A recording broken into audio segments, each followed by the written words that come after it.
अर्हन्ताणं नमो सेत्थाणं नमो आयर्याणं नमो उवध्यायाणं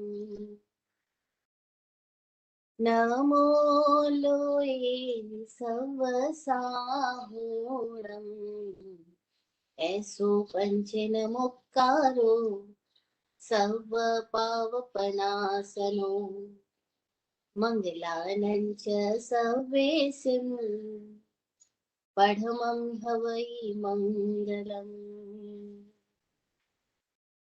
पढ़मं हवै मंगलम्।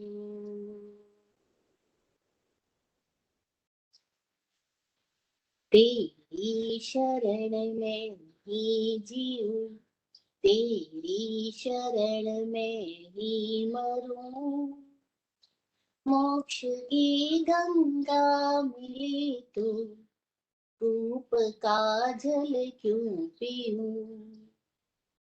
मैं हूँ बड़ा चित भ्रम प्रभु, तुम ही चिकित्सा कीजिए, गुरुदेव दर्शन दीजिए, गुरुदेव दर्शन दीजिए, गुरुदेव दर्शन दीजिए, गुरुदेव दर्शन दीजिए।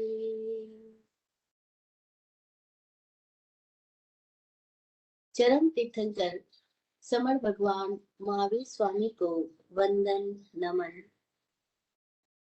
चतुर्विद तीर्थ को प्रणाम।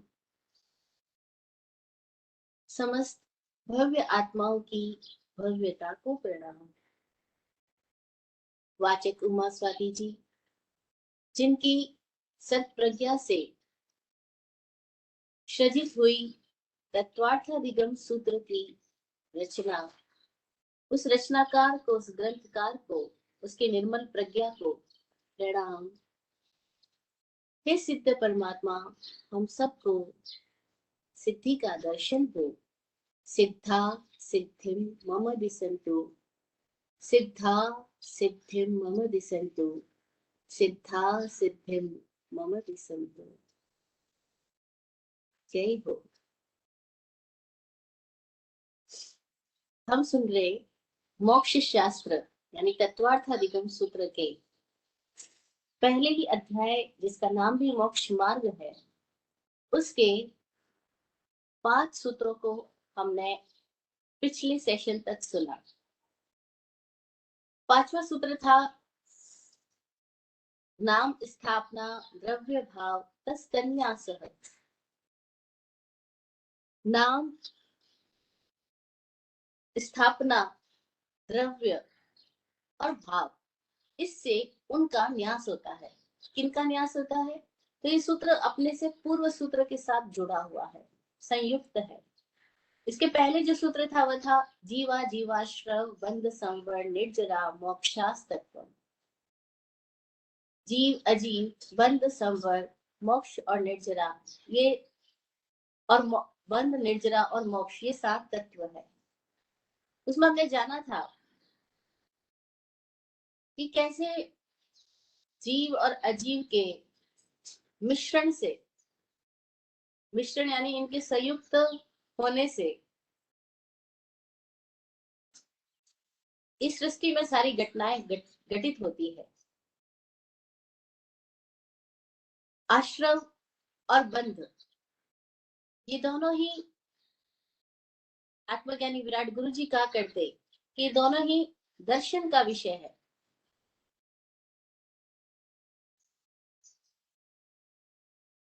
पुनः समझे, आश्रव यानी सतत आ रहा कर्मों का प्रवाह, और निर्जरा यानी जो प्रवाह आ रहा है उस जर भी रहा है, जैसे नदी में पानी आ रहा है और आगे बढ़ भी रहा है। एक भी क्षण ऐसा नहीं जब पानी आता है और पानी चला नहीं जाता हो, आता भी है और आगे भी बढ़ जाता है।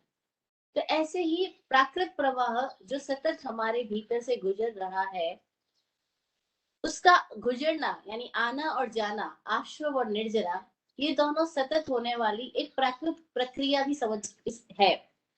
लेकिन इन दोनों के साथ जब हमारा दर्शन मिथ्या होता है तो हम चिपक जाते हैं। तो दर्शन मिथ्या होने से जो चिपकाव पैदा होता है, उस चिपकाव को बंध कहा। तो आश्रम और निर्जरा एक सतत होने वाली प्राकृतिक प्रक्रिया, लेकिन बंध और मोक्ष, ये जो घटना है, बंध और मोक्ष, ये दर्शन का विषय है। अगर मोक्ष, हमारा दर्शन निर्मल है, तो हम एज इट इज रहेंगे। हम किसी के साथ ना पकड़ पकड़ बनाएंगे, किसी के साथ ना चिपकेंगे, और ना किसी को छोड़ने का पराक्रम करेंगे। हम मात्र साक्षी बने रहेंगे। दर्शन निर्मल होने पर हम जुड़ते नहीं, हम टकराते नहीं।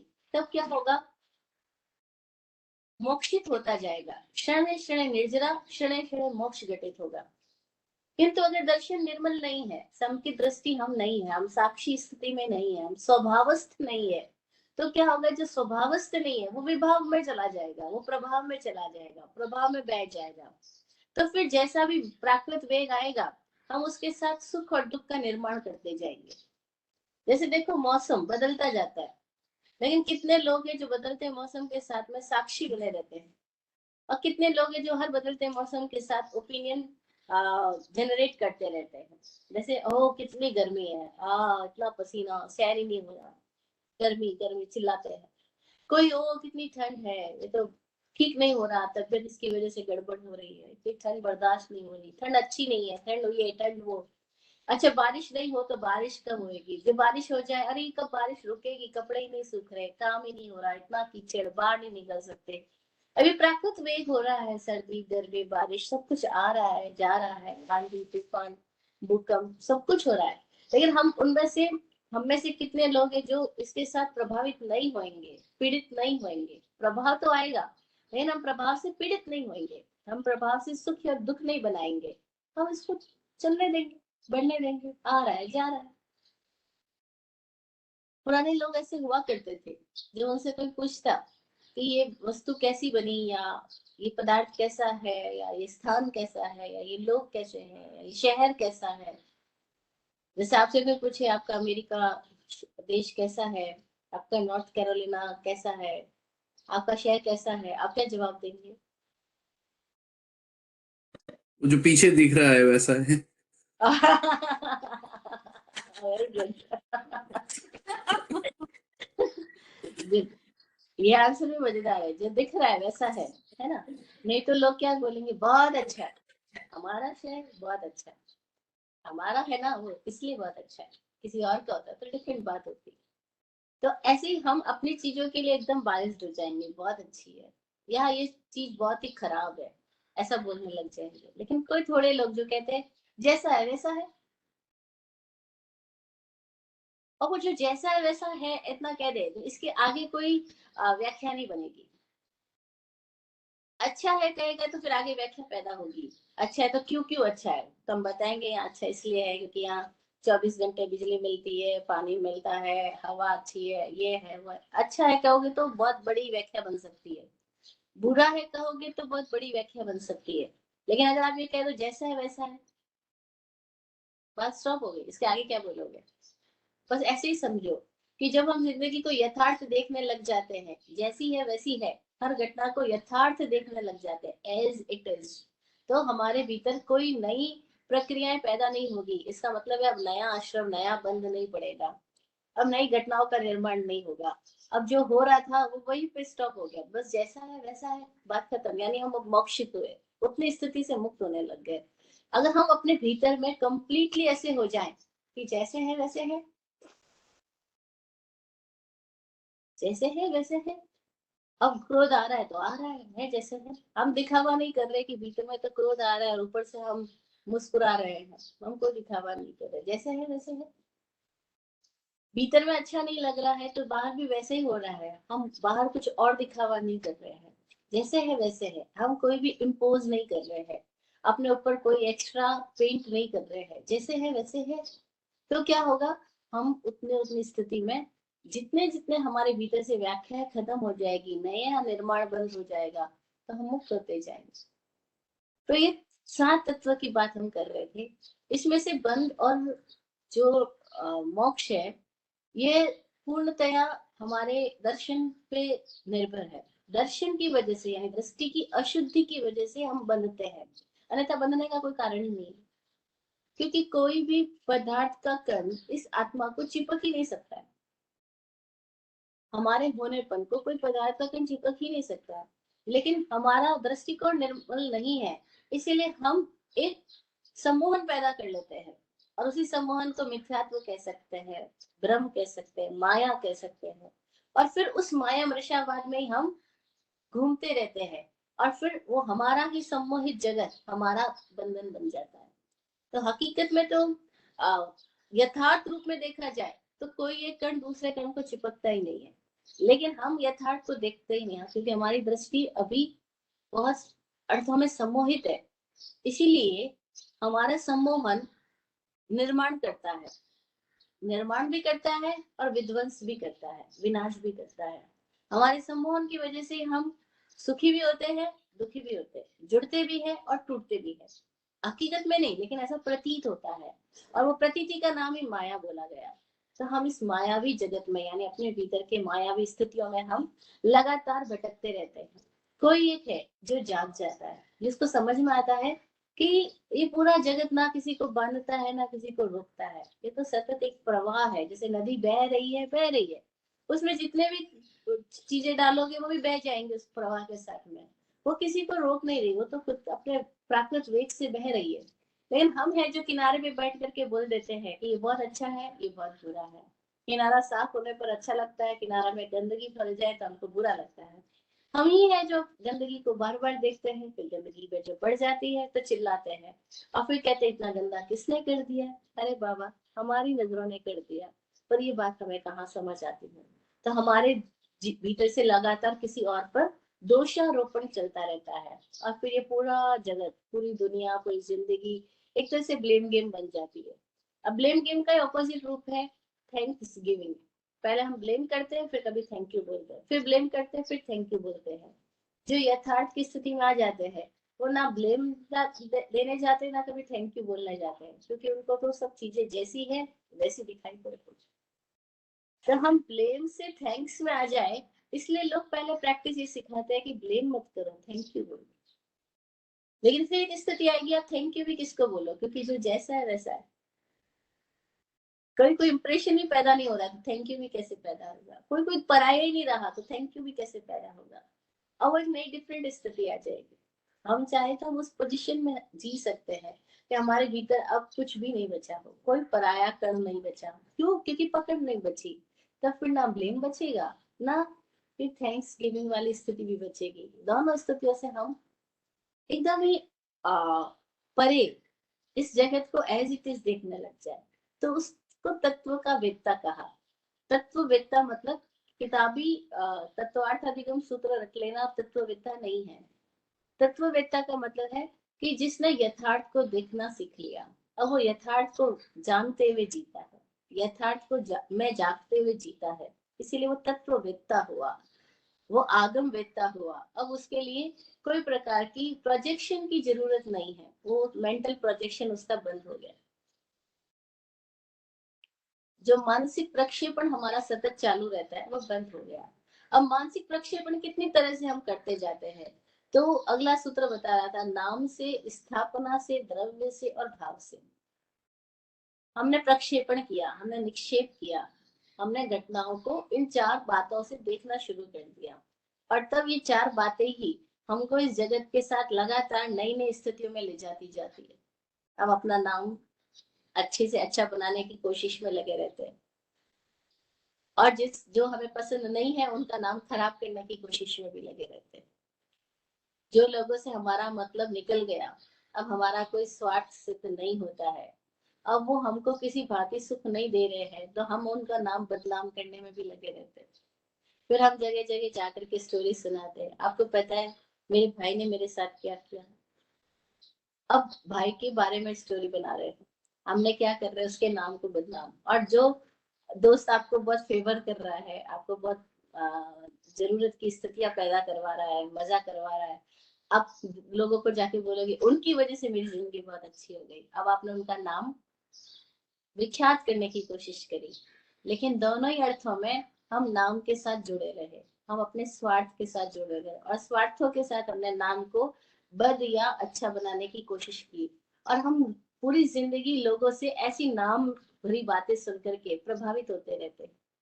हम किसी से मिलने जाए उससे पहले हम उसके बारे में जानकारी ले लेते हैं और फिर हमें पता लग जाता है अरे इनका नाम तो बदनाम है, क्योंकि बहुत सारे लोग इनके बारे में ऐसी ऐसी बातें बोलते हैं। तो फिर हम जाने से पहले हमारा एक माइंडसेट बना लेते हैं और इस तरह से हम अपने माइंडसेट से मुलाकात करते हैं। कभी यथार्थ में किसी व्यक्ति से मुलाकात नहीं कर पाते, क्योंकि हमारे माइंड में पहले नाम आ चुका है कि उसका नाम अच्छा है, उसका नाम बुरा है, वो पॉलिटिशियन अच्छा है, वो पॉलिटिशियन खराब है। ऐसे हमारे भीतर में कितने सारी स्थितियों के लिए रीनेमिंग हो चुकी है, नेम की सेटिंग हो चुकी है और फिर वो जो सेटिंग है हम उसी के अकॉर्डिंग अपनी लाइफ को जीते। तो हम यथार्थ को देखते हैं क्या? नहीं देखते। अभी हम हमारे चारों ओर होने वाली स्थितियों में हमारा नजरिया भी यथार्थ नहीं हुआ है, तो हम सोचे हम आश्रम वन संवर निर्जरा इनको समझ पाएंगे क्या? कठिन बात है। एक एक बात विराट गुरु जी जो बताते थे उसको वापस से मैं दोहराती हूँ। वो कहते थे कि दृष्टि ही है जो बांधती है और जो मुक्त करती है। यानी बंध और संवर दोनों ही केवल दृष्टि का विषय है, अन्यथा इस जगत में कोई बंधन नहीं है। लेकिन हमारी दृष्टि की वजह से ही बंध भी पैदा होता है, संवर भी होता है। दृष्टि संकित हो तो संवर हो जाता है, दृष्टि मिथ्या हो तो बंध हो जाता है। और आश्रव और निर्जरा जो प्राकृत क्रम है वह ज्ञान का विषय है। उसको केवल देखो, देखने से समझ आएगा, उसको केवल जानो, जानने से उससे हम आगे बढ़ते जाएंगे। और मोक्ष हमारा आत्यंतिक स्वभाव है, यह कहीं बाहर नहीं है, कोई स्थान में नहीं है जहाँ की हमको जाना है, कोई क्षेत्र नहीं है जिसको जिसकी जगह हम कहीं जाएं। क्योंकि अगर मोक्ष किसी क्षेत्र में होता तो आज नहीं और कल साइंटिस्ट कोई तो ऐसा रॉकेट बनाए देते कि हम मोक्ष तक पहुंच जाए। जैसे आज चांद मंगल हम जगह जगह ग्रहों पे जा रहे हैं, कल को अगर मोक्ष भी ऐसे ही कोई स्थान होता हम पहुंच जाएंगे, है ना? हालांकि कई लोगों ने अपने बच्चे का नाम मोक्ष रखा है, रिजॉर्ट का नाम मोक्ष रखा है, अपने घर का नाम मोक्ष रखा है, लेकिन उससे कोई लेना देना नहीं। जो मोक्ष भीतर की शुद्धतम अवस्था है, तो वहां कभी जाना नहीं है। एक बात, जाना हो तो शायद कोई रोक भी लगा दे कि अरे आ रहा अभी सही नहीं है, काल सही नहीं है, पांचवा आ रहा है तुम नहीं जा सकते, छठा आ रहा है तुम नहीं जा सकते। अगर कोई स्थान हो तब तो कोई रोक भी लगा सकता है, वो स्थान है ही नहीं, वो तो अपने ही भीतर की स्थिति है, तो उसको कोई और रोक कैसे लगा सकता है? एक बात। दूसरी बात, मोक्ष का संबंध किसी काल से नहीं है।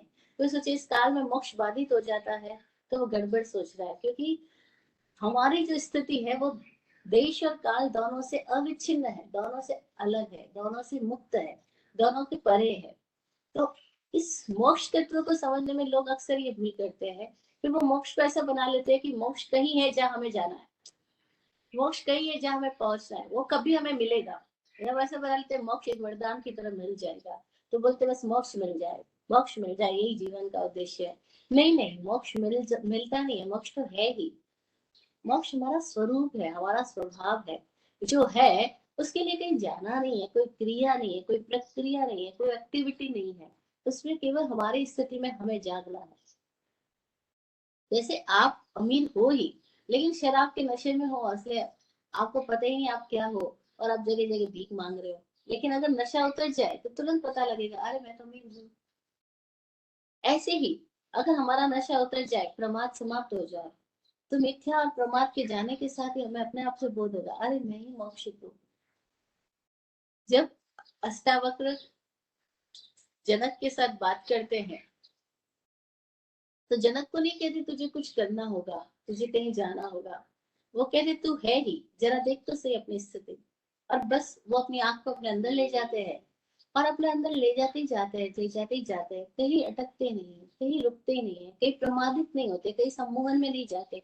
अपने ही भीतर भीतर भीतर भीतर भीतर भीतर और देखते अरे ये तो पहले से ही मौजूद था और मैं मान बैठा था कि इसके लिए मुझे ग्रंथों को जानना होगा, इसके लिए मुझे तप को साधना होगा, इसके लिए मुझे जंगल जाना होगा, इसके लिए मुझे योग मुद्राएं करनी होगी, इसके लिए मुझे बहुत उपवास करने होंगे, लेकिन ये तो है ही। तो बिना कुछ किए मेरे भीतर ही है। अष्टावक्र कहते बस यही तो बात है, कोई दूरी ही नहीं। वो हम भ्रमित हो तो दूर से भी दूर है, और अगर हम जाग जाए तो वो हमारे निकट के भी निकट है, क्योंकि वो हम स्वयं ही है, हमसे डिफरेंट कुछ है ही नहीं। तो ये स्थिति है मोक्ष। मोक्ष हमारा स्वभाव है, और जरा भी कठिन नहीं है। स्वभाव वाला कठिन कैसे हो सकता है? लेकिन हम सबके भीतर एक धारणाएं बिठा दी गई, मोक्ष बहुत कठिन है, मोक्ष आसान नहीं है, मोक्ष सरल नहीं है। अरे मोक्ष के लिए तो बहुत कुछ करना पड़ेगा, यूं ही थोड़ी हो जाएगा। फिर एक नई बात और लोग बोलते हैं, मोक्ष तो मरने से मिलेगा, मरे बिना मोक्ष कैसे मिलेगा? अरे इतने लाखों करोड़ों लोग रोज मर रहे हैं, लेकिन मोक्ष थोड़ी हो रहा है। वो तो ऐसे ही मर रहे हैं, ऐसे ही पैदा हो रहे हैं, अज्ञान में ही, मोह में ही, नींद में ही। जैसे नींद में ही कोई हमारे बॉडी को एक जगह से दूसरी जगह पे ले जाए, हमें पता ही नहीं लगता कि तुम तो नींद में है, गहरी नींद में सोए पड़े हैं, और हमारा शरीर के दूसरे स्थान पे जा चुका है। तो इससे क्या फर्क पड़ा? ना तो नींद टूटी और शरीर जैसा कहीं भी पड़ा रहे, यहाँ पड़ा रहे, वहां पड़ा रहे, ए रूम में हो, बी रूम में हो, क्या फर्क पड़ेगा? तो ऐसे ही हमारा शरीर स्थानांतरण करेगा, हमारी स्थितियां स्थानांतरण कर लेगी, लेकिन मोक्ष का है तो मरने से मोक्ष का संबंध नहीं है। मोक्ष का संबंध जागने से है, खुद को जानने से है। जो खुद को कंप्लीटली जान लेता है, बस वो मोक्षित हो गया, खत्म हो गई उसकी बात। अब क्या हुआ? जब मोक्षित हो गया तो नया संसार निर्माण हो ही नहीं सकता, क्योंकि भीतर में कोई मोह ही नहीं बचा, कोई सम्मोहन ही नहीं रहा, कोई भ्रमणा ही नहीं रही। तो अब जन्म मरण नहीं रहा। तो क्या हुआ?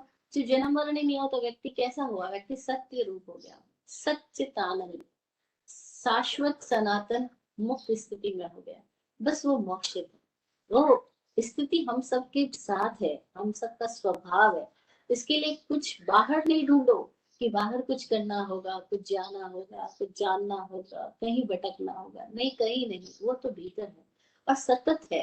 एक भी क्षण ऐसा नहीं है जबकि मोक्ष नहीं है, एक भी क्षण ऐसा नहीं है जबकि जीव ना हो, एक भी क्षण ऐसा नहीं है जबकि ये सारे तत्व ना हो। लेकिन हम इन सारे तत्वों को कैसे जानेंगे?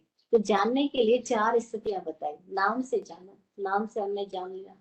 अब स्थापना से समझो कि हमारे भीतर कैसी स्थापना हो रही है इनकी। तो ये सातों तत्वों में से हम बात कर रहे हैं कि ये दो तो दर्शन का ही विषय है, बंध भी और संवर भी। आश्रम और निर्जरा जो है वो प्राकृत क्रम है, वो ज्ञान का विषय है। जैसे हमको कुछ टच होके जा रहा है तो हम जाने, बस जानने का विषय है। आश्रम भी और निर्जरा भी, बंध और संवर दोनों ही दर्शन का विषय है। जीव हमारा होनापन है, इस देहधारी हमारा जो जीवन है इसका नाम जीव है। अजीव प्राकृत ऊर्जा का नाम है। प्राकृत ऊर्जा जो सर्वत्र सतत है ही, उसका नाम अजीव है। इसी अजीव में धर्मास्ति, अधर्मास्ति, काय आदि सारी बात आती है। वो अभी हमारा विषय नहीं, उसमें ज्यादा नहीं जा रहे हैं।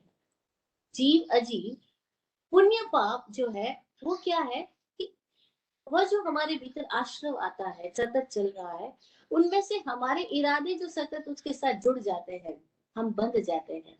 अब बंधते समय हमारे वो इरादे जो कि कष्ट रूप पैदा हो रहे हैं, जो किसी को भी कष्टदायी हो रहे हैं, चाहे स्वयं को या किसी अन्य को, जो भी कष्ट रूप इरादे हमने पैदा किए हैं, बस वो इरादे जो हमारे भीतर कष्ट रूप पैदा हो गए वो पाप रूप है।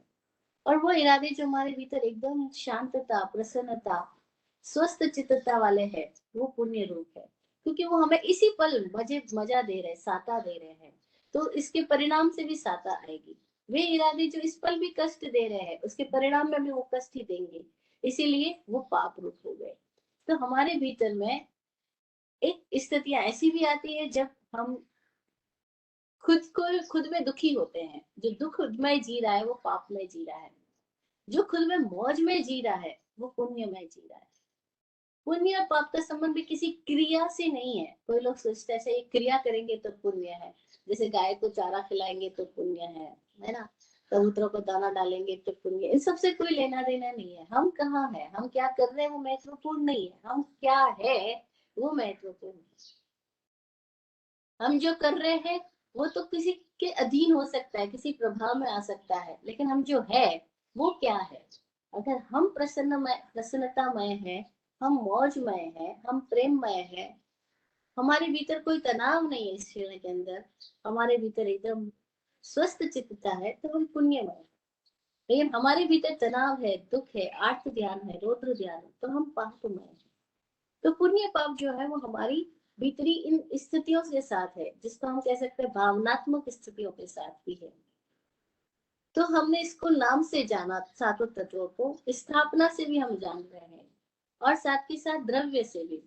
द्रव्य से कैसे जान रहे हैं हम इनको, कि ये सतत जो दृश्यमान जगत है वो द्रव्य रूप है, क्योंकि जो भी किसी भी पदार्थ में जो फिजिकल उसकी प्रॉपर्टी है और जो केमिकल कंपोजिशन है वो सब उसका द्रव्य कहलाता है। जो उसका प्रारूप निर्धारित करता है, जो उसका फॉर्म बनाता है, फॉर्मेशन होता है, वो द्रव्य रूप है। उस फॉर्मेशन के अंदर में जो प्राण आते हैं, जो भावनाएं हैं, वो भाव रूप है। तो इस तरह से हम किसी भी पदार्थ को, किसी भी तत्व को इन चार प्रकारों से जान पा रहे हैं, नाम से, स्थापना से, द्रव्य से और भाव से। अब ये जो जानने के चार तरीके हैं, इन्हीं चार तरीकों के अगला सूत्र वो बता रहा है कि इनको वापस कैसे समझोगे, कि ये सब कुछ आपका जानना जो हो रहा है वो मुक्त मार्ग की तरफ ले जा रहा है या बंधन मार्ग की तरफ ले जा रहा है, वो कैसे पता लगेगा। तो अगला सूत्र बहुत महत्वपूर्ण, बहुत प्यारा सूत्र जिससे हम बात करने जा रहे हैं, छठा सूत्र, इस पहले अध्याय का छठा सूत्र है यह। सूत्र है प्रमाण नयैरधिगमः। प्रमाण नयैरधिगमः यानी अधिगम दो प्रकार से होता है, प्रमाण से और नय से। यानी जानना दो तरह से होगा। अधिगम यानी जानना, अधिगम यानी अत्यधिक ज्ञान, अत्यधिक गति या लर्निंग, सीखना जो हो रहा है वह दो प्रकार से हो सकता है। एक प्रमाण से हो सकता है और एक नए से हो सकता है। ये क्या है प्रमाण, क्या है नए, इसको हम कैसे समझेंगे। प्रमाण, आज भी ये शब्द बहुत यूज आता है, मैं इसको प्रमाणित करता हूँ, मैं इसको प्रूव करता हूँ, यह प्रमाणिक है, यह ऑथेंटिक है। तो प्रमाण का मतलब एक हम इजी वर्ड्स में समझे तो जो ऑथेंटिक है, ऑथेंटिक है यानी जो सत्य रूप है, जो यथार्थ रूप है, जिसमें कोई भ्रमणा नहीं है। ऐसा सीखने का तरीका जहां कोई भ्रमणा न रहे, उसका नाम है प्रमाण ज्ञान। वो कैसे पॉसिबल है। दूसरा है नए ज्ञान। नए ज्ञान यानी किसी अपेक्षा से समझना, किसी नीति से समझना, किसी व्यू पॉइंट से समझना। समझने के लिए कोई एक सापेक्ष नजरिया, उसका नाम नए है। कैसे ज्ञान प्रमाण होता है, कैसे नए से हम जानते हैं, इसको हम कैसे समझे, एक एग्जाम्पल के साथ भी समझा जा सकता है। जब कोई चीज हम सीख रहे हैं, हम लगातार सीख ही रहे हैं, क्योंकि पांचों इंद्रियों से लगातार हम संवेदनाओं को ले रहे हैं। तो जब भी हम कोई चीज सीख रहे हैं या ग्रहण कर रहे हैं, तब अगर हम अपने स्वभावस्थ होकर के, अपने भीतर स्थित होकर के उसके प्रति सावचेत होते हैं,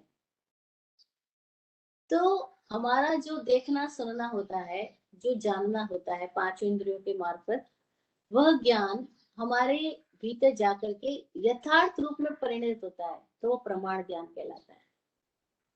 लेकिन जैसे हमारे साथ कोई अपेक्षा जुड़ गई, कोई लगाव जुड़ गया, कोई प्रभाव जुड़ गया, कोई भी तरह का सम्मोहन पैदा हो गया, कोई भी तरह का विचार पहले पैदा हो गया, अब वो ज्ञान जो है, जो किसी विचार के साथ ग्रहण किया जा रहा है, अब वो ज्ञान प्रमाण नहीं रहा, अब वो ज्ञान नए हो गया।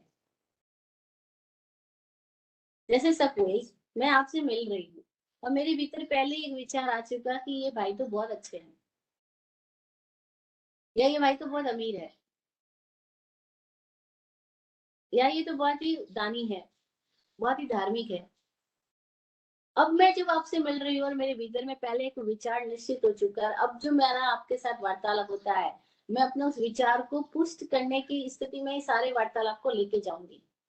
सारी बातचीत को मैं अपने भीतर मौजूद जो धारणा है, जो विचारिक स्थिति है, उसको कैसे प्रूव कर सकूं, उस दिशा में लेके जाऊंगी। तो अब मैं जो बातचीत हो रही है उसको एक पहले डायरेक्शन तो दे चुकी हूँ, यानी मैंने निर्णय कर लिया है, मैं नीति में चली गई हूँ, मैं उस बात को एक जगह पर खींच के ले जा रही हूँ, वो नए हो गया। नए करना यानी ले जाना, खींचना, लेना, नए लेने को भी कहते हैं, नए नीति को भी कहते हैं, नए न्याय को भी कहते हैं, नए अपेक्षा विशेष को कहते हैं।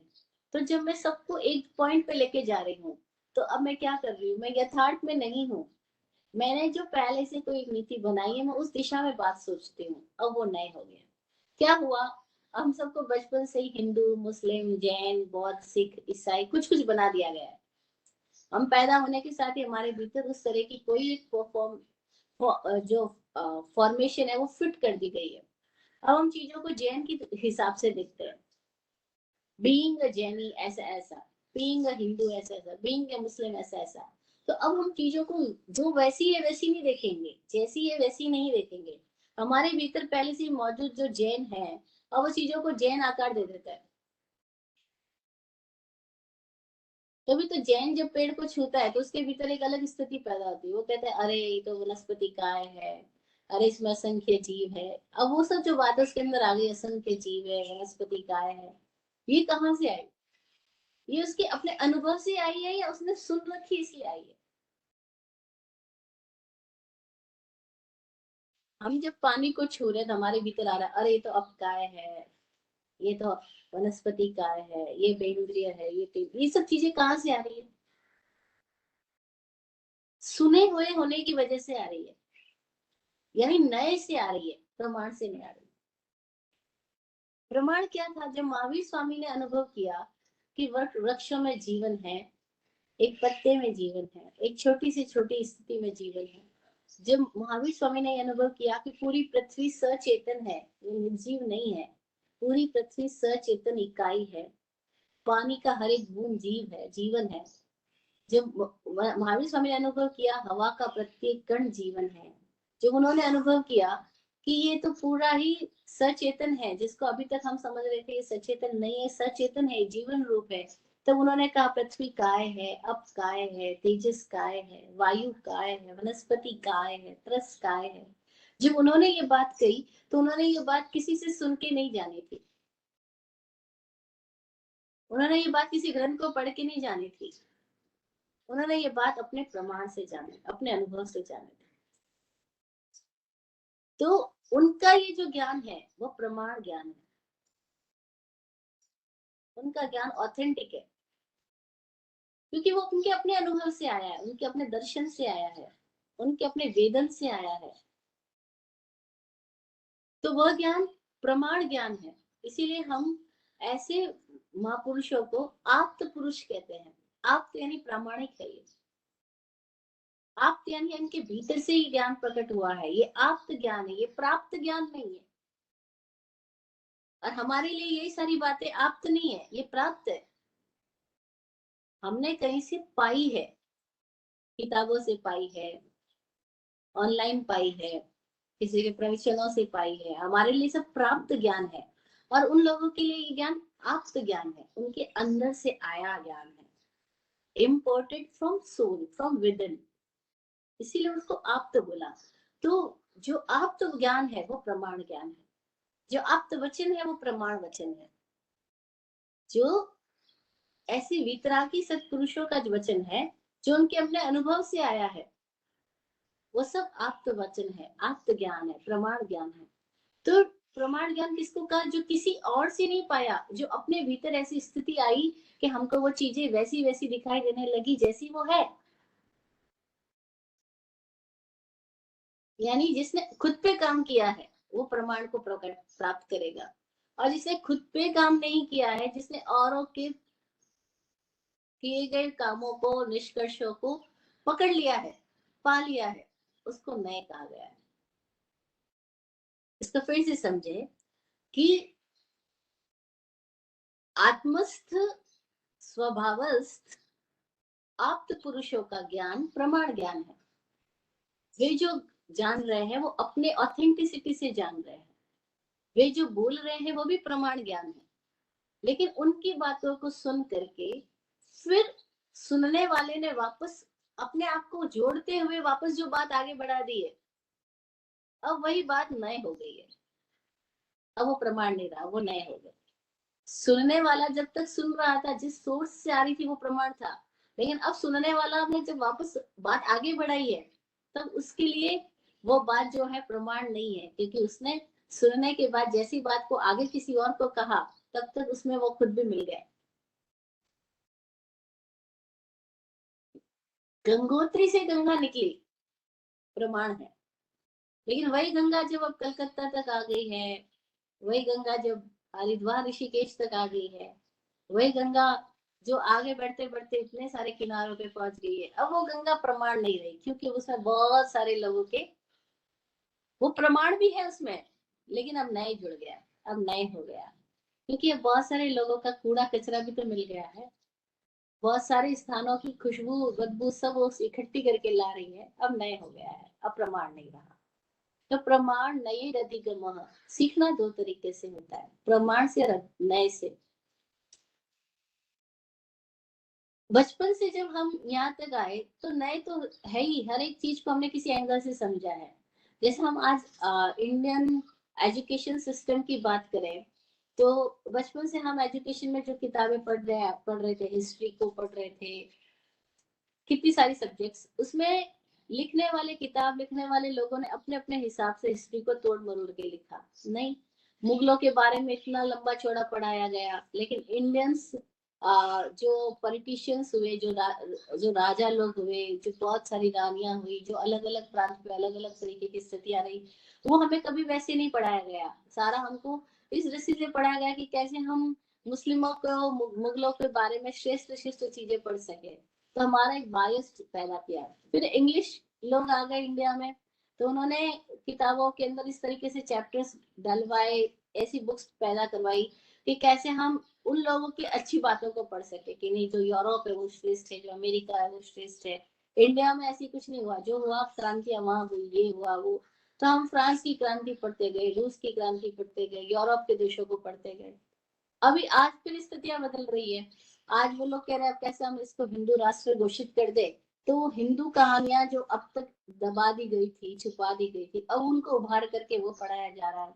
तो हर बार क्या होता है कि जिसके इन्फ्लुएंस में ये सारी चीजें चलती है, हम उनके इन्फ्लुएंस को पढ़ते जाते हैं, और जब हम वो पढ़ रहे होते हैं तो हम उसको ठीक ठाक मानते जाते हैं। जैसे हमको बचपन से सिखा दिया गया ताजमहल जो है वो शाहजहां ने बनाया, अपनी बेगम साहिबा के लिए बनाया। वो बात की खोजों से पता लगता है, अरे ये तो पहले से बना बना शिव मंदिर था, जिसको तोड़ फोड़ करके इन लोगों ने अपने हिसाब से सारा कुछ रूपांतरण कर दिया। अब गहराई में जाओ तो कुछ और ही चीजें तथ्य नजर आते हैं। इसका मतलब क्या होता है, ये तथ्य जो हमको मिलते हैं वो लगातार बदलते भी जाते हैं। इसलिए बदलते जाते हैं क्योंकि कौन किस तरीके से अपने समय में तथ्य को उजागर करता है, कौन कौन सी बात को कैसे प्रकट करता है, हम उन बातों से उस समय प्रभावित होते जाते हैं। तो ये सारा जो हम किताबों से पढ़ करके जान रहे हैं, टीचर्स से जान रहे हैं, उपदेशकों से, प्रवचनकारों से जान रहे हैं, कथाकारों से जान रहे हैं, ये सारा ज्ञान नए ज्ञान है। नए का मतलब है ये रिलेटिवली रिलेटिव है। प्रमाण ज्ञान का मतलब है ऑथेंटिक नॉलेज, वो ऑथेंटिक है, वो रिलेटिवली नहीं है। लेकिन ऐसा प्रमाण वचन जब कहा जाता है, तो वो है तो ऑथेंटिक, लेकिन जब वैसी बाहर आया तो रिलेटिव हो गया। क्योंकि बोली जा रही कोई भी बात अपने आप में कंप्लीट बोली नहीं जा सकती।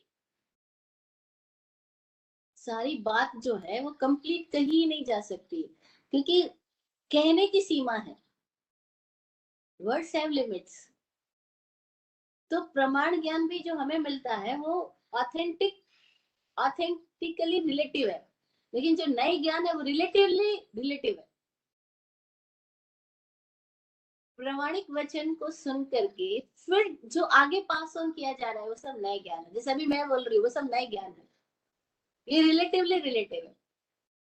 लेकिन ये ज्ञान कब प्रमाण हो जाता है, जब मेरे भीतर से जो कुछ भी निकलता है वो मेरा अपना अनुभव ही निकले। मैं वो बात कहूँ जो मैं अनुभव किया है, वो बात ना कहूँ जो मैंने अनुभव न किया है। और इसके लिए क्या करना होगा, मेरे भीतर की वो स्थितियां हो जहां मेरे केंद्रों पे कोई तरह का इंप्रेशन ना रहे, कोई सम्मोहन ना रहे। मैं अपने भीतर में उस निष्पक्ष स्थिति को प्रकट करके फिर जो बात कर रही हूँ, वो ज्ञान प्रमाण ज्ञान है। तो प्रमाण ज्ञान को पाने के लिए हम में से हर एक व्यक्ति को सब्जेक्टिवली अपने आप पर काम करना होगा। जब तक हम खुद पे काम नहीं करेंगे, हमारी पूरी नजरों को बाहर से फिरा करके खुद पे ना टिका लेंगे, खुद के अंदर के सारे जाल जंजालों से मुक्त ना हो जाएंगे, तब तक हमारा ज्ञान प्रमाण ज्ञान नहीं होता। अगर सीखना है और प्रमाण को सीखना है, तो प्रमाण को सीखने का तरीका है अपने आप पे काम करना, यानी आध्यात्मिक होना। बिना आध्यात्मिक हुए, बिना अपने आप को जाने, हम प्रमाणिक नहीं होते। और ये बात हमें क्लियर हो जाए तो इतना मजा आ जाएगा, क्योंकि हम पूरी दुनिया में जितने भी झगड़े और बहसबाजी देखते हैं, वो सारी बहसबाजी केवल इस नाम पे होती है कि मैं जो कह रहा हूँ वो सच है। अब दूसरा भी वो पक्ष यही बोलता है कि मैं सच हूँ। मैंने देखा दो भाइयों को लड़ते हुए, और दोनों भाई लड़ने के बाद में अलग अलग मेरे पास अपनी लड़ाई की बातें करते हुए कहते हैं कि मैं एकदम सच्चा हूँ और भगवान इसका प्रमाण है। अब वो जो लाइन बोल रहे हैं ना, भगवान इसका प्रमाण है, इस बात का क्या औचित्य हुआ? क्योंकि भगवान तो खुद ही प्रमाण है, लेकिन भगवान के प्रमाण को हम कैसे समझ सकते हैं, क्योंकि हम तो भगवान को नहीं जानते। हम कहाँ भगवान को प्रमाणिक रूप से जानते हैं? हमारे लिए तो भगवान भी एक नए का ज्ञान है, क्योंकि हम हिंदू घर में पैदा हुए, जैन घर में पैदा हुए तो भगवान शब्द आ गया। अगर हम मुस्लिम घर में पैदा हुए होते तो भगवान शब्द आता क्या? जूस के यहाँ पैदा होते तो भगवान शब्द आता क्या? आता ही नहीं। लेकिन ऐसे हम बोल देते हैं बस मैं सच्चा हूँ और भगवान मेरा प्रमाण है, कुछ भी। और हर लड़ने वाला आदमी यही बोल रहा होता है कि वो गलत है, मैं सही हूँ, तो सही के लिए लड़ रहा हूँ। और जो सही है तो सही के लिए लड़ने की क्या जरूरत है? जो सही है वो तो मजे करे, फिर लड़ाई क्यों करे? लेकिन लोग बोलते हैं हम सच के लिए लड़ रहे हैं। ऐसी बात बोलते थे तब बड़ा डायलॉग, जैसे कि वाकई सच को लड़ाई की जरूरत है। जैसे लोग बोलते थे हम तो धर्म के लिए लड़ रहे हैं। बोले धर्म ने कब कहा तुमको लड़ो? धर्म ने कहा कब कहा तुम मेरी रक्षा करो? और वो धर्म ही क्या जिसकी रक्षा किसी और को करनी पड़े, और वो भी गुस्से में आके करनी पड़े, वो तो अधर्म हो गया। लेकिन हम पूरी दुनिया में से डायलॉग्स देख सकते हैं, इन इंडिया तो these all dialogues are so common. यहाँ घर घर में लड़ाई होगी, हर आदमी बोलेगा मैं सच्चा हूँ, मैं सच के लिए लड़ रहा हूँ। हर आदमी बोलेगा मैं धर्म के लिए लड़ रहा हूँ। हर आदमी बोलेगा ऐसे चुप थोड़ी रहना चाहिए, धर्म के नाम पर कोई अगर कुछ गलत बात बोल देता आपको विरोध करना चाहिए, आपको प्रोटेस्ट करना चाहिए। बताओ। और वो नए नए प्रोटेस्टेंट पैदा होते रहते हैं। और कैथोलिक कभी अपनी आ, आदत छोड़ेंगे ही नहीं, वो अपनी बात छोड़ेंगे ही नहीं, वो अपनी रूढ़ी छोड़ेंगे ही नहीं। और हर जगह पे रूढ़ीवादी भी रहते हैं, परंपरावादी भी रहते हैं, और नए प्रचारक भी रहते हैं। और दोनों के बीच में हमेशा कंट्रोवर्सी चालू रहती है। और नॉर्मल पब्लिक दोनों की कंट्रोवर्सी सुन सुन के पागल हो ही जाती है। कितने घरों में हम जाते हैं, लोग कहते हैं हम कंफ्यूज ही रहते हैं। एक मरा सब आते हैं, वो कहते हैं ऐसे पानी लेना, ऐसे खाना लेना। दूसरा कहते हैं ऐसे ले लेंगे, वैसे ले लेंगे। तीसरा कुछ और, चौथा कुछ और। हम किसको मरा सब माने, किसको क्या माने, किसको ठीक माने, किसको गलत माने?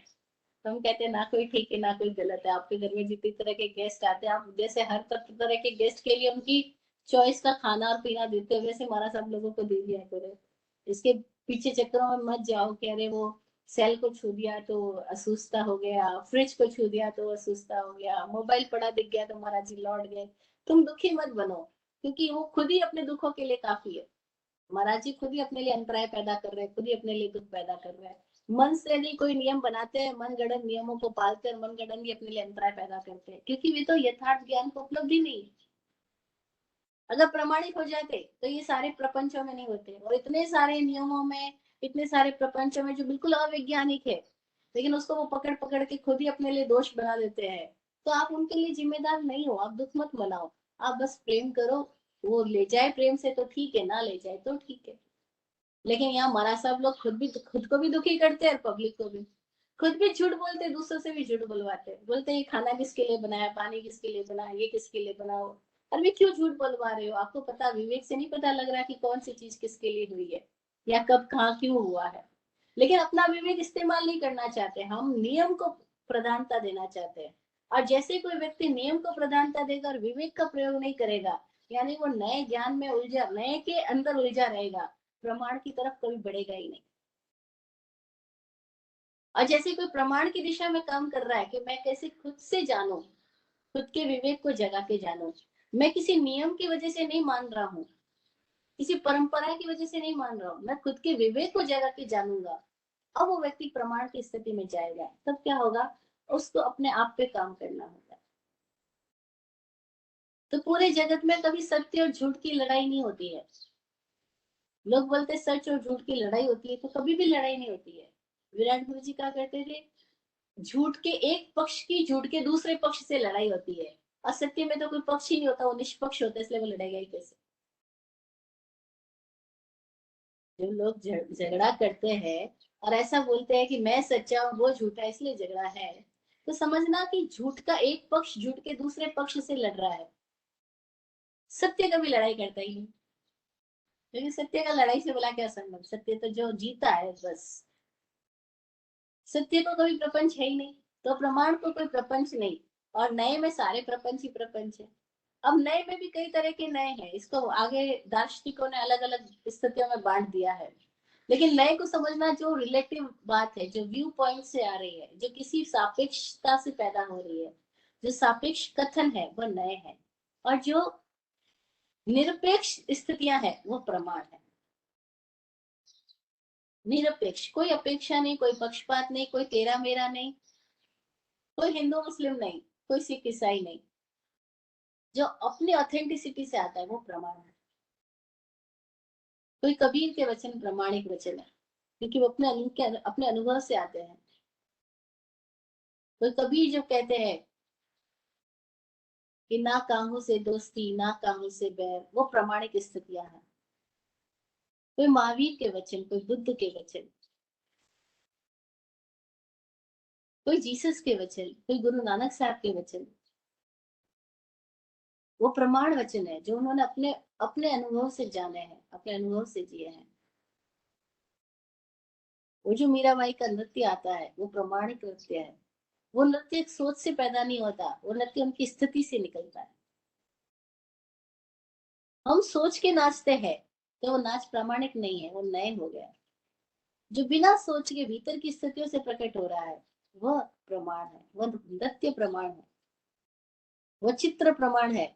जो बिना सोच के कोई भीतर की स्थिति से निकलता है, बस गुजरता है, वो प्रमाण है।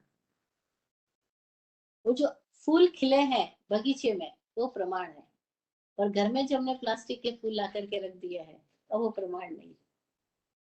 वो फूलों की कॉपी हो सकती है, कार्बन कॉपी बना सकते हैं हम, फूलों जैसी, फूलों से भी ज्यादा सुंदर भी बना सकते हैं तो उसमें हम सोना चांदी भी गढ़ सकते हैं, लेकिन वो फूल प्रमाण नहीं है, क्योंकि जीवंत नहीं है, वो अपनी जड़ों से नहीं आए हैं।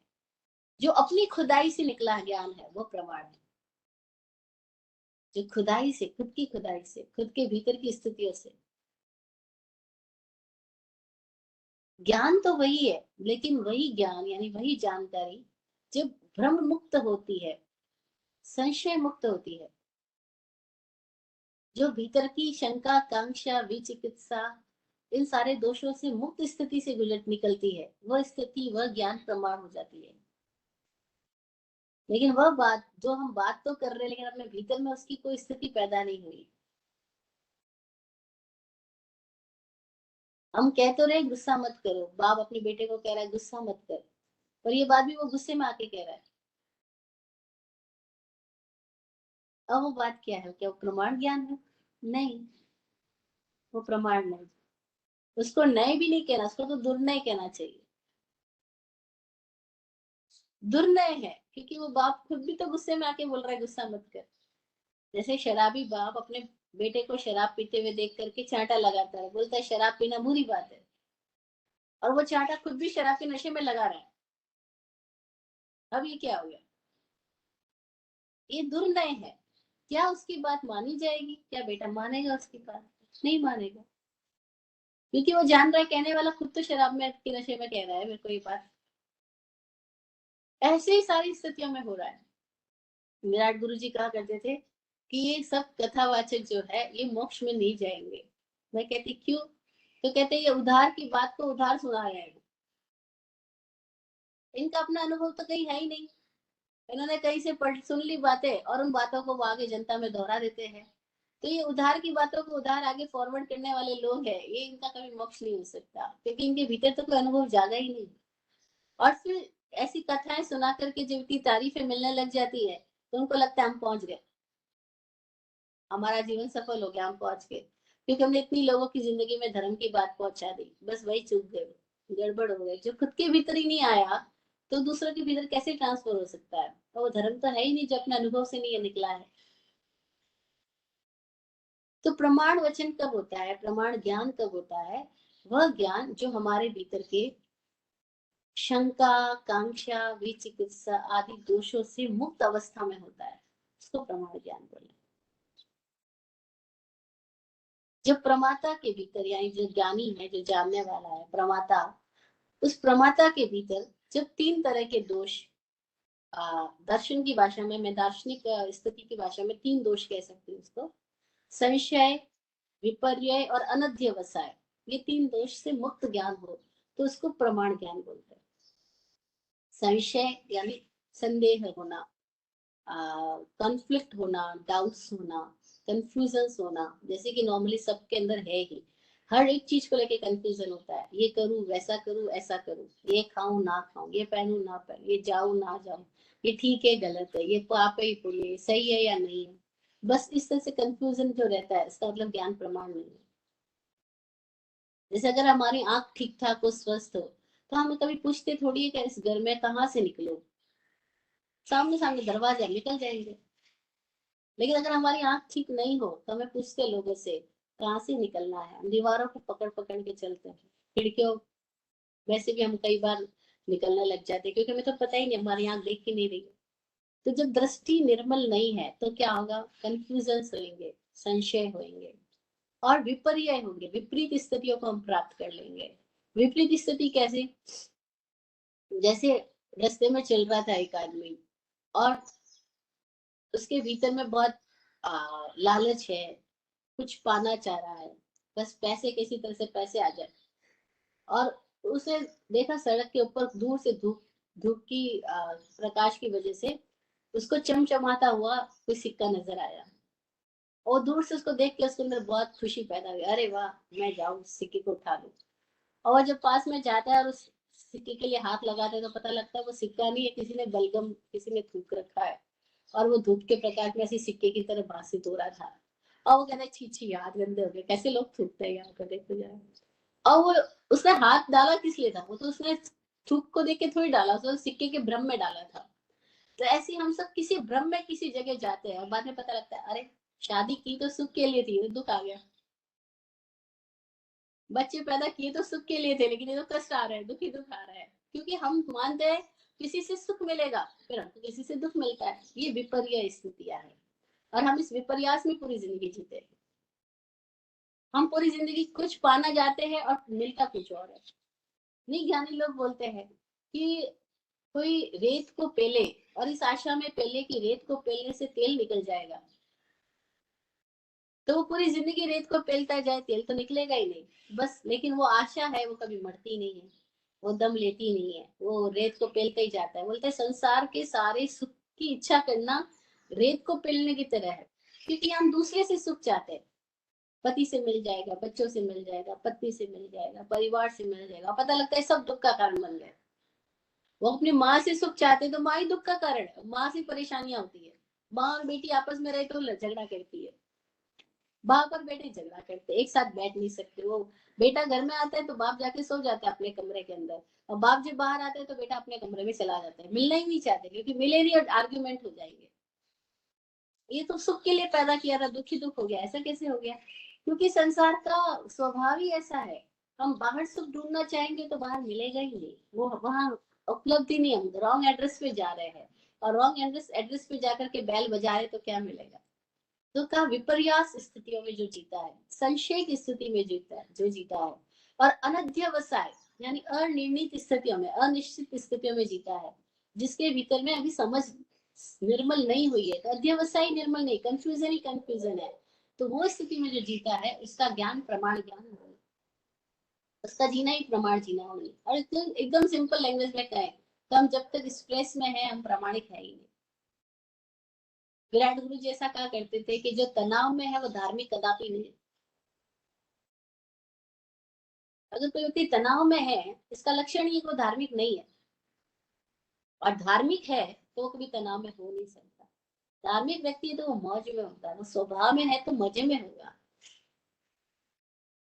और मजा या सजा, हम मजा में नहीं तो हम सजा में है, हम अधार्मिक स्थिति में है। तो प्रमाण ज्ञान का मतलब क्या हुआ? सीखने का वह तरीका जब व्यक्ति ने अपने ऊपर काम किया, अपने भीतर से संशय खत्म, विपर्यास खत्म, अनध्यवसाय खत्म, अपने भीतर से शंका, कांक्षा, विचिकित्सा, परपाषण आकर्षण और परपाषण संबंध स्थापन, ये 5 दोष न रहे, भीतर की निर्मल स्थिति का नाम, तब वहां पे जो प्रकट होता है वो प्रमाण ज्ञान।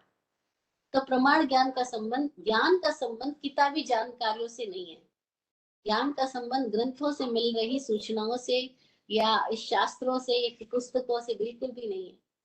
ज्ञान का संबंध है अपनी स्थिति से। हमारी स्थिति में अगर हम प्रमाणिक होते हैं, और प्रमाणिक होने के लिए पहला कदम हम क्या उठाएं, ये भी हम बात करें, क्योंकि बात तो होगी ज्ञान प्रमाणिक के, लेकिन इसके लिए पहला कदम क्या उठाएं कि हम अपने आप के साथ सच्चे हो जाए, हम खुद के साथ सच्चे हो जाए। किसी और के साथ सच्चे होने की बात नहीं है, खुद के साथ सच्चे होने की बात है। गुरु जी मैं जीवन सत्य जीऊं, गुरु जी मैं जीवन सत्य जीऊं, कृपा रहे आशीर्वचनों की, अमृत रोज पीऊं, गुरु जी मैं जीवन सत्य जीऊं, जो अंदर बाहर भी वैसा, कपट न हृदय धरूं, जैसा अंदर है वैसा ही बाहर हो, कपट बीच में ना हो, कपट नहीं तो झूठ नहीं, झूठ नहीं तो प्रपंच नहीं, और प्रपंच नहीं तो चिंताएं नहीं, चिंता नहीं तो डिप्रेशन नहीं, डिप्रेशन नहीं तो और कोई तरह की मानसिक बीमारियां नहीं। अपने साथ सच्चा होके जीना लग जाओ, जो अंदर बाहर भी वैसा। ये सत्य जीवन जो जिएगा वो प्रमाण वचन में, प्रमाण ज्ञान में जा रहा है। और जो खुद को सच्चा बनाए बिना अपनी मान्यताओं में जीता जाएगा, नियमों को पकड़ेगा, विवेक को नहीं जगाएगा, वो व्यक्ति कभी बोधि को उपलब्ध नहीं होगा, विज्ञान को उपलब्ध नहीं होगा। और जो विज्ञान और बोधि को उपलब्ध नहीं हुआ तो वो विज्ञान के अगले स्टेप पर आने वाली प्रत्याख्यान की स्थिति में कैसे जाएगा। इसीलिए हम जिन सूत्रों की बात करें, ये पूरे वैज्ञानिक ढंग से जो बनाए गए, जिसमें स्पष्ट कहा गया है कि सुनना, श्रवण, श्रवण से ज्ञान, ज्ञान से विज्ञान यानी विवेक, अपना अनुभव, और फिर उस विज्ञान से प्रत्याख्यान पैदा होता है। लेकिन जो सुने ना, अथवा सुने लेकिन अपने ऊपर काम ना करे, खुद को निर्मल ना करे, और सुनने के साथ ही मान्यताओं में चला जाए जानने की बजाय, तो वो ज्ञान में ना जाकर के मानने में चला गया, जागने में ना जाकर के प्रमाण में चला गया है। तो अब वो व्यक्ति का भीतर से अगर बात करें तो ना तो विज्ञान विकसित हुआ, ना प्रत्याख्यान, प्रत्याख्यान आ ही नहीं सकता। अब ऐसा व्यक्ति जो पचकान करता भी है, जो बिना ज्ञान और विज्ञान के आया है, वो मान्यताओं से जो पचकान आया है, वो सत्य पचकान नहीं है, वो सत्य संकल्प नहीं है। और तब वो व्यक्ति केवल एक औपचारिक भूमिकाओं में तो गति करेगा, लेकिन आत्मिक स्थिति में उसमें कोई परिवर्तन नहीं आएगा। और तब ऐसा व्यक्ति अगर पचकान लेकर के साधु भी बन जाता है, या श्रावक, सो कॉल्ड धार्मिक बन जाता है, लेकिन उसके भीतर में फिर परिवर्तन नहीं होता, तो उसके भीतर की खाइया उसको अपने आप को भी बीमार करती है, और वो बीमार व्यक्ति अपने वातावरण को भी बीमार करता है। इसीलिए सो कॉल्ड धार्मिक लोगों के घरों में हम देखते हैं कि वो धार्मिक व्यक्तियों की वजह से झगड़े हो रहे हैं। सो कॉल्ड मंदिरों में, स्थानकों में इतने धार्मिक लोग जा रहे हैं, उनकी वजह से वहां पे झगड़े हो रहे हैं। मंदिरों में, स्थानकों में कितने सारे लोग आपस में ग्रुप बना करके पॉलिटिक्स कर रहे हैं, झगड़ा कर रहे हैं। कोई लोग तो कोर्ट तक पहुंच गए हैं, कोर्ट केस चल रहे हैं स्थानकों में, मंदिरों में। ये सारी स्थितियां क्या बता रही है कि हमारे ऊपर का मुखौटा और भीतर की स्थितियां डिफरेंट है। अगर कोई एक भी धार्मिक होता तो ये स्थिति वहां हो ही नहीं सकती थी। फिर हम क्या बोलते हैं, ऐसा तो होता ही रहता है, होता ही रहता है, इसका मतलब कि हमने मान लिया। क्यों मान लिया?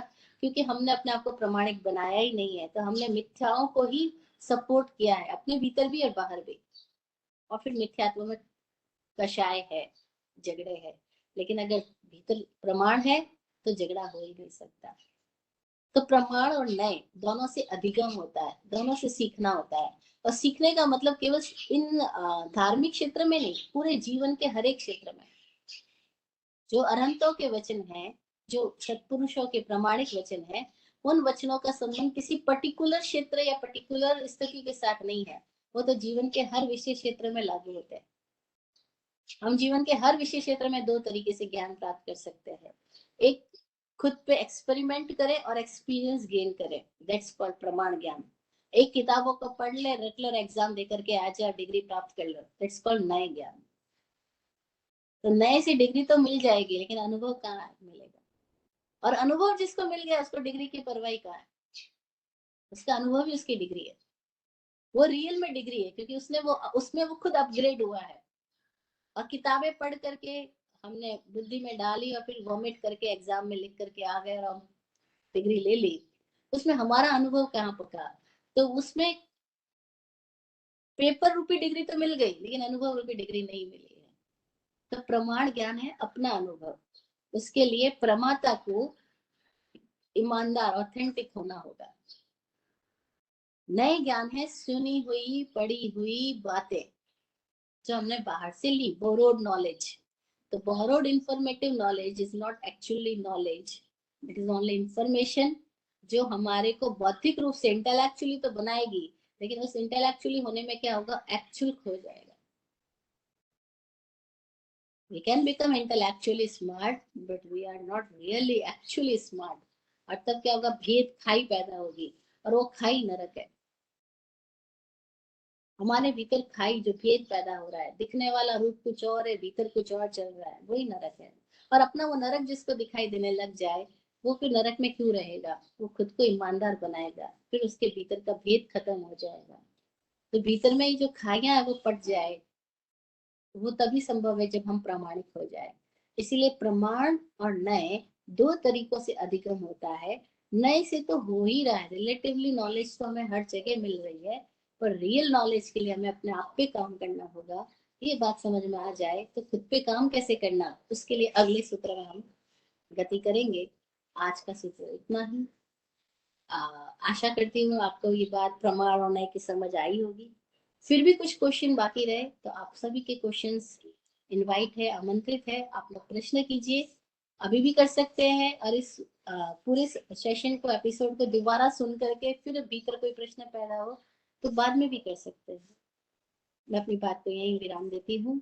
सबके लिए गुरु विराट गुरु जी की लिखी हुई दुआ, आशीर्वचन। आप फूलो फलो हो जिंदगी मखमल मुलायम, आप फूलो फलो हो जिंदगी मखमल मुलायम, आपकी हर खुशी पे है हमारी जान सदके, दुआ करते हैं चुपचाप दिल की थाप से हम, दुआ करते हैं चुपचाप दिल की थाप से हम, रहे जाते नवाजे हर घड़ी अरमान सबके, अमन और चैन से गुजरे आपका वक्त सारा, अमन और चैन से गुजरे आपका वक्त सारा, रुख पे खिलती रहे यूं रूह की मुस्कान खुल के, रुख पे खिलती रहे यूं रूह की मुस्कान खुल के। जय हो, जय हो, जय हो। सबका कल्याण हो। ओम शांति।